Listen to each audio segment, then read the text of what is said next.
Bueno, el tema que hoy voy a abordar es el de la síntesis de triglicéridos. La síntesis de triglicéridos implica la unión de dos tipos de moléculas. Por un lado, moléculas de ácidos grasos y por otro lado, moléculas de glicerol. ¿Qué son los ácidos grasos?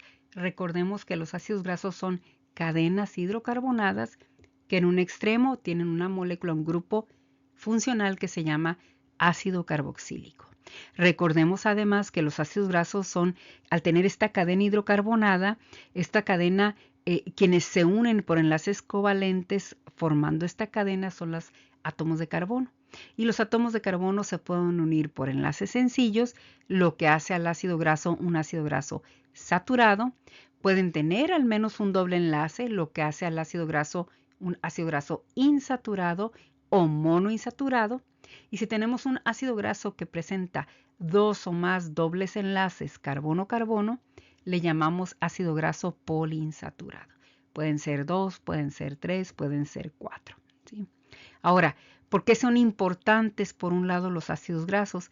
Porque son, y lo digo entrecomillado, ¿no?, los que se utilizan como fuente de energía, hablando de los lípidos, aunque es algo importante que quiero aquí mencionar, los ácidos grasos no producen energía cuando se degradan. Sin embargo, contribuyen a que en otros procesos sí se forme energía. De ahí entonces que decimos que son una fuente de energía. La realidad es que son una fuente de moléculas de acetilo. Y en algún otro video pueden encontrar esta explicación, ¿sí? Ahora, al tener por un lado esos ácidos grasos, no solo tenemos esta fuente de acetilos para posteriormente utilizarlos como productores de energía, sino además que tenemos moléculas que se pueden transformar en fosfolípidos. Y los fosfolípidos son muy importantes porque de entrada sin ellos es imposible la vida, porque los fosfolípidos son la estructura o son las estructuras que forman parte de la bicapa de lípidos que forman a las membranas, y resulta que todas las células tienen una membrana. Entonces, sin membranas no hay células y sin células no hay vida. Entonces, si no hay ácidos grasos, no hay fosfolípidos. Si no hay fosfolípidos, no hay membranas. Si no hay membranas, no hay células.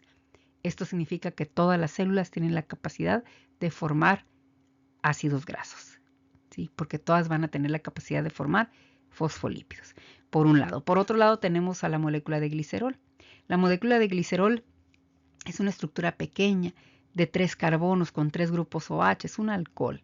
Y entonces, este glicerol tiene la capacidad de aceptar un ácido graso y se llama monoacilglicérido. Si acepta 2, se llama diacilglicérido. Si acepta 3, se llama triacilglicérido. Los mecanismos por los cuales podemos formar estos triglicéridos, vamos a ver estos tres: la vía monoacilglicerol fosfato, la vía glicerol 3-fosfato y la vía de la hidroxiacetona fosfato. Entonces, antes de mostrar estas, un dato importante. El glicerol, les decía yo, es una molécula relativamente pequeña. Para poder formarlos, si por un lado necesitamos sintetizar ácidos grasos, y estos provienen de, recordemos aquí, del exceso de glucosa, del exceso de fructosa, pero además del exceso de aminoácidos, por otro lado el glicerol, ¿de dónde lo podemos obtener? Pues lo podemos obtener de una vía que se llama glicerol-neogénesis. Y la glicerol-neogénesis es una vía metabólica que comparte o que tiene en común vías o reacciones bioquímicas con la gluconeogénesis. Ahora, la glicerolneogénesis nos aporta entonces al glicerol. ¿Cómo lo podemos hacer? Por ejemplo, en el tejido adiposo. En el tejido adiposo podemos obtener, por ejemplo, el piruvato se puede convertir en glicerol. El lactato se puede convertir en glicerol. La alanina se puede convertir en glicerol. ¿Qué es lo que ocurre? Que piruvato, lactato y alanina van a entrar al ciclo de Krebs, y en el ciclo de Krebs, al dar vuelta, cuando lleguemos a malato, esto ocurre en la mitocondria, el malato va a salir de la mitocondria y fuera de la mitocondria, en el citoplasma, se va a convertir en malato deshidrogenasa, justo como lo hace el malato cuando vamos a hacer gluconeogénesis. El malato se va a convertir entonces en oxaloacetato. El oxaloacetato por la fosfenolpiruvato carboxicinasa se va a convertir en fosfenolpiruvato. Y recordemos, el fosfenolpiruvato no solo es un metabolito de la gluconeogénesis, es un metabolito de la glicerolneogénesis, sino además es un metabolito de la glucólisis. Entonces, ahora ese fosfenolpiruvato se va a convertir en dihidroxiacetona. Y esa dihidroxiacetona fosfato se va a convertir en glicerol 3-fosfato por efecto de una enzima que se llama glicerol 3-fosfato deshidrogenasa. Y entonces logramos formar al glicerol. ¿Y lo que le vamos a hacer? Pues lo vamos a acilar. Ahora, acilar es la incorporación de moléculas de acilo a una molécula de glicerol. Y acilar, el acilo es este, miren. Este es un acil coenzima A. Es un acilo, el prefijo acilo implica un ácido graso. Y la coenzima A lo que hace es activarlo, ¿no? Entonces, el caminito es que el acilcoenzima A se va a incorporar al glicerol 3-fosfato, que ya les platiqué cómo se puede formar, y entonces esto se convierte en ácido lifosfatídico. El lisofosfatídico va a aceptar a un segundo acilcoenzima A y se convierte en ácido fosfatídico. El ácido fosfatídico, vemos aquí, que es esta estructura, vemos el fosfato de fosfatídico, esta R representa una cadena hidrocarbonada, esto es un ácido graso, este es otro, tenemos entonces dos ácidos grasos unidos a una molécula de glicerol que conserva un subfosfato, ¿no? Aunque aquí no se ve, las moléculas de acetilcoenzima A, de coenzima A, no se quedan aquí.